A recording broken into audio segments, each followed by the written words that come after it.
জনগণকে ই-হেলথ কার্ড দেওয়ার উদ্যোগ নেওয়া হয়েছে, ঘোষণা প্রধানমন্ত্রী। সরকারের বড় প্রকল্প বললেন তারেক রহমান।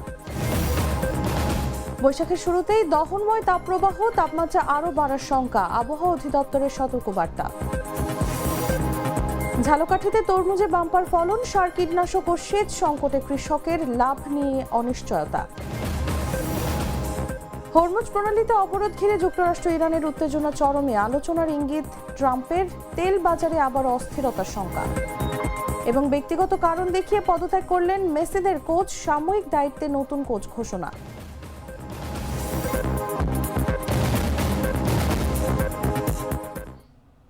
এতক্ষণ শুনছিলেন সংবাদ শিরোনাম। দর্শক আমন্ত্রণ দুপুর 1টা নিউজে, সাথে আছি আমি তাসলিমা তিথি।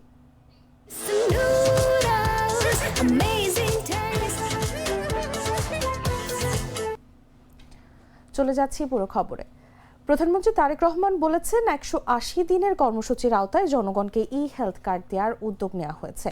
এই বিষয়ক একটি প্রকল্প অনুমোদনের অপেক্ষায় রয়েছে। খুলনা, নোয়াখালী, বগুড়া, সিরাজগঞ্জ ও নরসিংদী জেলার জনসাধারণকে ই-হেলথ কার্ডের মাধ্যমে চিকিৎসা সেবা দেওয়ার কার্যক্রম শুরু করা হবে। বুধবার সকালে জাতীয় সংসদের প্রথম অধিবেশনে 14তম দিনের প্রশ্নোত্তরের লিখিত জবাবে তিনি কথা বলেন।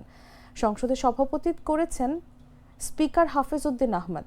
পাবনা 5 আসনের সংসদ সদস্য মোহাম্মদ শামসুর রহমান শিমুল বিশ্বাসের লিখিত প্রশ্নের জবাবে তিনি এ তথ্য জানান। তিনি বলেন, সরকারের 180 দিনের কর্মসূচির আওতায় খাল খনন বা পুনর্খনন কর্মসূচি গত 16 মার্চ থেকে শুরু হয়েছে। জুন 2026 পর্যন্ত পানি সম্পদ মন্ত্রণালয়, স্থানীয় সরকার বিভাগ ও কৃষি মন্ত্রণালয় 1204 কিলোমিটার খাল খনন অথবা পুনর্খনন করবে। এছাড়া দুর্যোগ ব্যবস্থাপনা ও ত্রাণ মন্ত্রণালয় জুন 2026 পর্যন্ত কাবিটা টিআরের মাধ্যমে 1500 কিলোমিটার খাল সংস্কার করা হবে। আমাদের পরিকল্পনা হলো আগামী 5 বছরে সর্বমোট 20,000 কিলোমিটার খাল ও নদী খনন এবং পুনর্খনন করা। আমরা গড়ে তুলতে পারি, তাহলে অবশ্যই বহু মানুষের জীবনযাত্রার মান আমরা পাল্টাতে সক্ষম হব।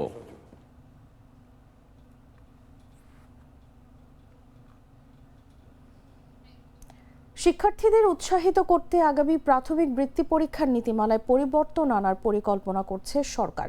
বুধবার রাজধানীর মতিঝিল সরকারি প্রাথমিক বিদ্যালয় পরীক্ষা কেন্দ্র পরিদর্শন শেষে একথা জানান প্রাথমিক ও গণশিক্ষা প্রতিমন্ত্রী ববি হাজ্জাজ। প্রতিমন্ত্রী বলেন, বৃত্তির নীতিমালা নতুন করে পর্যালোচনা করা হবে। বৃত্তির অর্থের পরিমাণ কত হবে, কিভাবে হবে তা প্রদান করা হবে, কত সংখ্যক শিক্ষার্থী বৃত্তি পাবে এবং বেসরকারি বিদ্যালয়ের শিক্ষার্থীদের জন্য কত সংখ্যক বৃত্তি বরাদ্দ থাকবে, এসব বিষয় পুনর্নির্ধারণ করা হচ্ছে। ববি হাজ্জাজ আরও বলেন, কিভাবে শিক্ষার্থীদের আরও বেশি উৎসাহিত করা যায় সে বিষয়েও সরকার গুরুত্ব দিচ্ছে। পাশাপাশি ভবিষ্যতে বৃত্তি পরীক্ষা আরও সুন্দর, সুশৃঙ্খল এবং কার্যকরভাবে আয়োজনের পরিকল্পনা রয়েছে। একই সঙ্গে শিক্ষার্থীদের অভিভাবকদের চাহিদা ও মতামতকেও গুরুত্ব দেওয়া হবে বলে জানান তিনি।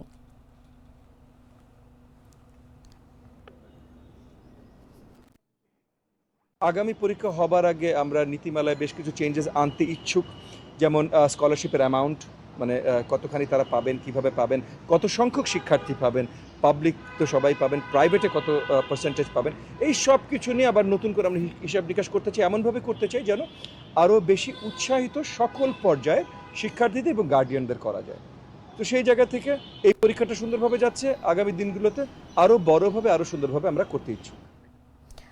দেশের বাজারে সোনার দাম বাড়ানো হয়েছে। সবচেয়ে ভালো মানের বা 22 ক্যারেটের প্রতি ভরি সোনার দাম বাড়ানো হয়েছে 2,216 টাকা। এতে 1 ভরি সোনার দাম দাঁড়িয়েছে 2,50,193 টাকা। স্থানীয় বাজারে তেজাবি সোনার দাম বাড়ার পরিপ্রেক্ষিতে এই দাম বাড়ানো হয়। বুধবার সকাল 10টা থেকে নতুন দাম কার্যকর হয়েছে বলে জানিয়েছে বাংলাদেশ জুয়েলার্স অ্যাসোসিয়েশন। বুধবার সকালে BAJUS standing committee on pricing and price monitoring কমিটির বৈঠক করে এই দাম বাড়ানোর সিদ্ধান্ত নিয়েছে। পরে কমিটির চেয়ারম্যান ডক্টর দাওয়ান আমিনুল ইসলাম শাহিন সই করা এক বিজ্ঞপ্তিতে এই তথ্য জানানো হয়। এর আগে 9 এপ্রিল ভালো মানের 1 ভরি সোনার দাম কমানো হয় 4,432 টাকা। এই দাম কমানোর 6 দিন পর এখন আবার দাম বাড়ানো হলো। এখন সবচেয়ে ভালো মানের বা 22 ক্যারেটের প্রতি ভরি সোনার নতুন দাম নির্ধারণ করা হয়েছে 2,50,193 টাকা। 21 ক্যারেটের 1 ভরি সোনায় 2,099 টাকা বাড়িয়ে 2,38,820 টাকা নির্ধারণ করা হয়েছে।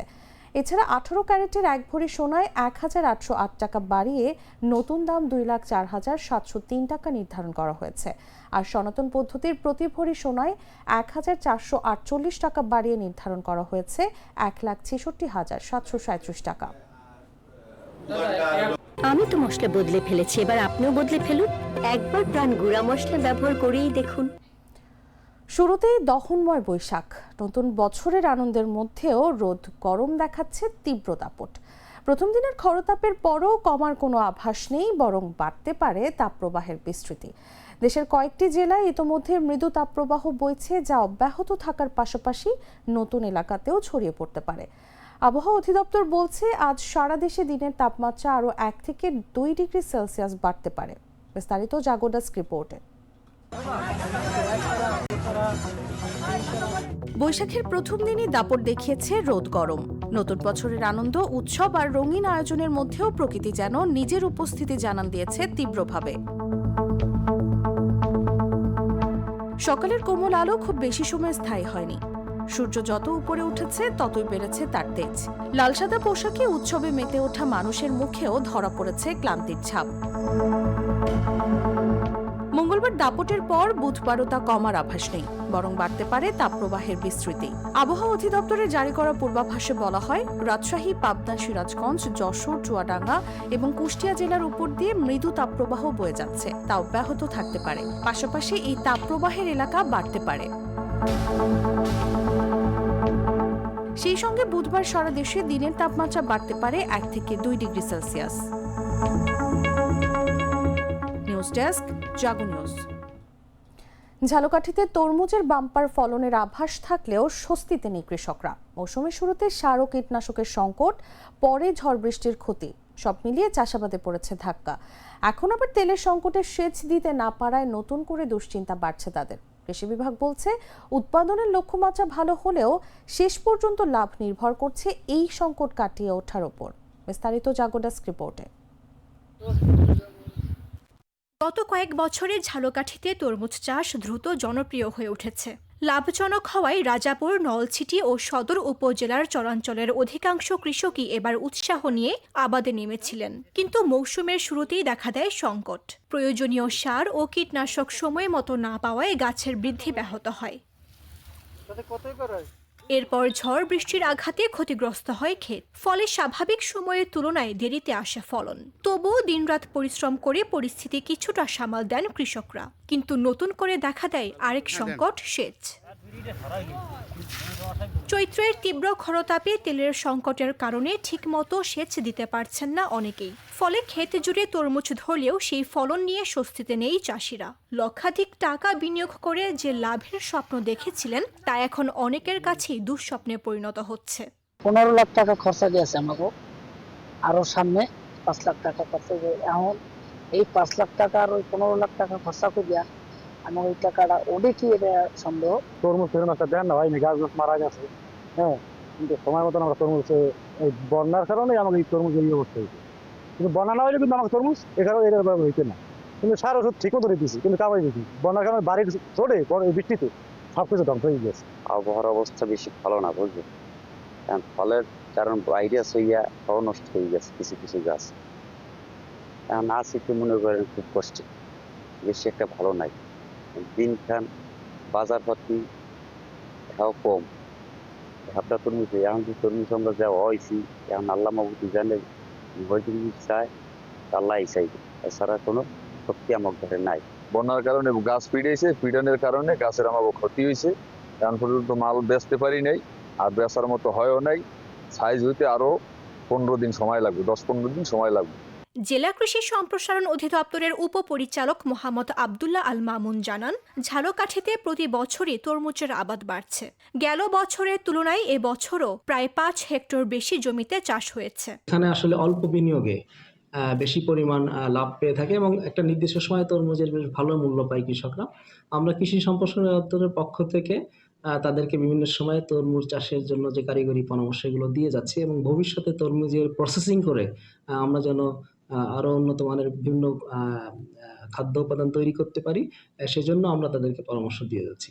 কৃষি বিভাগের তথ্য অনুযায়ী চলতি মৌসুমে ঝালকাঠিতে 127 হেক্টর জমিতে তরমুজ চাষ হয়েছে। সম্ভাব্য উৎপাদন প্রায় 2040 মেট্রিক টন, যার বাজার মূল্য 25 থেকে 30 কোটি টাকা। তবে প্রকৃত লাভের হিসাব এখন নির্ভর করছে শেষ পর্যন্ত কৃষকরা পানি আর খরচের এই লড়াই কতটা জয় করতে পারেন তার উপর। নিউজ ডেস্ক, জাগো নিউজ।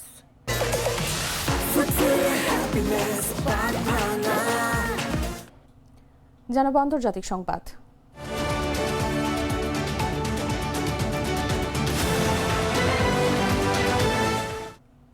হরমুজ প্রণালী ঘিরে যুক্তরাষ্ট্র ও ইরানের মধ্যে উত্তেজনা ক্রমেই বাড়ছে। মার্কিন নৌ অবরোধের মধ্যেই আগামী 48 ঘন্টার মধ্যে তেহরানের সঙ্গে নতুন করে আলোচনায় বসার ইঙ্গিত দিয়েছেন সাবেক প্রেসিডেন্ট ডোনাল্ড ট্রাম্প।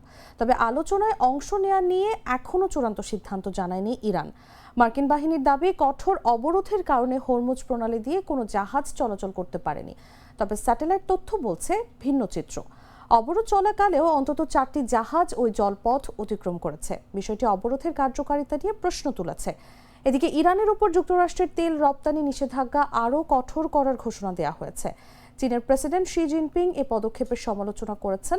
মধ্যপ্রাচ্যে একই সময়ে ইসরায়েল ও লেবাননের মধ্যে সরাসরি আলোচনায় অগ্রগতি দেখা গেছে।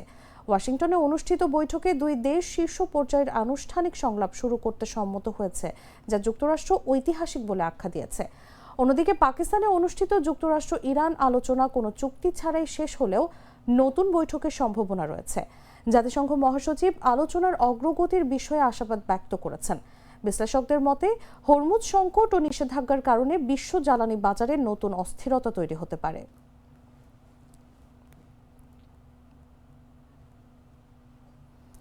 পারমাণবিক ইস্যুতে অচলাবস্থার মধ্যেই ইরান যুক্তরাষ্ট্র উত্তেজনা নতুন করে ভাবাচ্ছে বিশ্বকে। দীর্ঘ আলোচনার পরও সমঝোতা না হওয়ায় বড় সংঘাতের শঙ্কা পুরোপুরি কাটছে না। একদিকে কূটনৈতিক তৎপরতা চললেও অন্যদিকে সামরিক উত্তেজনা বাড়ার ঝুঁকিও রয়ে গেছে। বিশেষজ্ঞরা বলছেন, এই পরিস্থিতির প্রভাব শুধু দুই দেশেই সীমাবদ্ধ থাকবে না, ছড়িয়ে পড়তে পারে বিশ্ব অর্থনীতি ও জ্বালানি বাজারেও। বিস্তারিত জাগো ডেস্ক রিপোর্টে।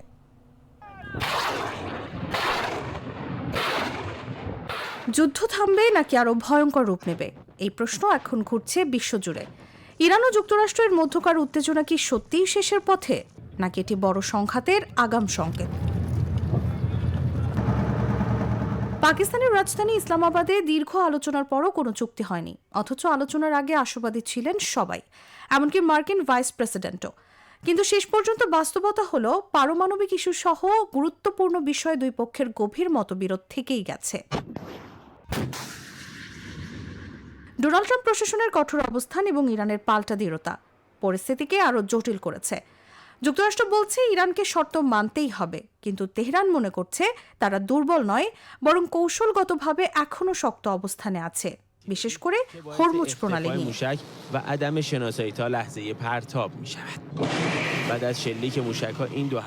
তাহলে সামনে কি? দুটি পথ খোলা। 1, আরও কূটনৈতিক আলোচনা। 2, আবারও সংঘাতের উত্তাপ বৃদ্ধি। বিশেষজ্ঞরা বলছেন আশা পুরোপুরি শেষ হয়নি, কারণ আনুষ্ঠানিক আলোচনা ভেস্তে গেলেও ব্যাক চ্যানেল যোগাযোগ এখনও চালু রয়েছে। তবে একই সঙ্গে ঝুঁকিও বাড়ছে, যে কোনো সময় নতুন করে সামরিক পদক্ষেপ পরিস্থিতিকে বিস্ফোরণমুখী করে তুলতে পারে। সবচেয়ে গুরুত্বপূর্ণ বিষয় হলো, এই সংঘাত শুধু দুই দেশের মধ্যে সীমাবদ্ধ নয়, এটি বিশ্ব অর্থনীতি, জ্বালানি বাজার এবং রাজনৈতিক স্থিতিশীলতার উপর সরাসরি প্রভাব ফেলতে পারে। শেষ প্রশ্নটা তাই থেকেই যায়, এটি কি কূটনীতির শেষ লড়াই নাকি বড় যুদ্ধের শুরু? নিউজ ডেস্ক, জাগো নিউজ। সংবাদ শেষ করব খেলার খবর জানিয়ে।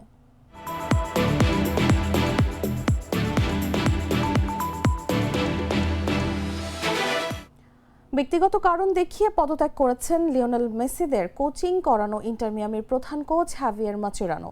মঙ্গলবার এক আনুষ্ঠানিক বিবৃতিতে বিষয়টি নিশ্চিত করেছে বর্তমান MLS কাপ চ্যাম্পিয়নরা। ক্লাব জানিয়েছে, সাময়িকভাবে স্পোর্টিং ডিরেক্টর গুইলার্মো হোস দলের প্রধান কোচের দায়িত্ব পালন করবেন। পাশাপাশি চিফ সকার অফিসার আলবার্তো মারেরোর স্পোর্টিং ডিরেক্টরের দায়িত্ব নেবেন। এক বিবৃতিতে মাচেরানো বলেন, ব্যক্তিগত কারণে আমি ইন্টার মিয়ামির প্রধান কোচের দায়িত্ব থেকে সরে দাঁড়ানোর সিদ্ধান্ত নিয়েছি। ক্লাব স্টাফ এবং বিশেষ করে খেলোয়াড়দের ধন্যবাদ জানাই, তাদের কারণেই আমরা অসাধারণ কিছু মুহূর্ত উপভোগ করতে পেরেছি। 2025 মৌসুমের আগে কোচ হিসেবে দায়িত্ব নেওয়া মাচেরানো তার প্রথম ক্লাব কোচিং ক্যারিয়ারেই দলকে MLS কাপ জেতান। এর আগে তিনি আর্জেন্টিনার যুব জাতীয় দলগুলোর কোচ ছিলেন। খেলোয়াড় হিসেবে তিনি লিওনেল মেসির সতীর্থ ছিলেন বার্সেলোনায়। এছাড়া জর্দি আলবা এবং সার্জিও বুস্কেটসের সঙ্গেও খেলেছেন। বর্তমানে ইস্টার্ন কনফারেন্সে 12 পয়েন্ট নিয়ে তৃতীয় স্থানে আছে ইন্টার মিয়ামি। সম্প্রতি তারা কনকাকাফ চ্যাম্পিয়ন্স কাপের শেষ 16 থেকে বিদায় নিয়েছে। সব প্রতিযোগিতা মিলিয়ে মাচেরানো 67 ম্যাচে 38 জয়, 14 হার এবং 15 ড্রয়ের রেকর্ড রেখে ক্লাব ছাড়লেন।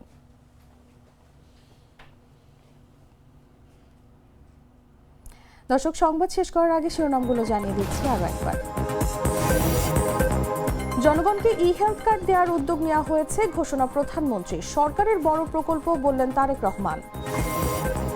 বৈশাখের শুরুতেই দহনময় তাপপ্রবাহ, তাপমাত্রা আরও বাড়ার শঙ্কা, আবহাওয়া অধিদপ্তরের সতর্কবার্তা। ঝালকাঠিতে তরমুজে বাম্পার ফলন, সার, কীটনাশক ও সেচ সংকটে কৃষকের লাভ নিয়ে অনিশ্চয়তা। হরমুজ প্রণালীতে অবরোধ ঘিরে যুক্তরাষ্ট্র ইরানের উত্তেজনা চরমে, আলোচনার ইঙ্গিত ট্রাম্পের, তেল বাজারে আবার অস্থিরতার শঙ্কা। এবং ব্যক্তিগত কারণ দেখিয়ে পদত্যাগ করলেন মেসিদের কোচ, সাময়িক দায়িত্বে নতুন কোচ ঘোষণা।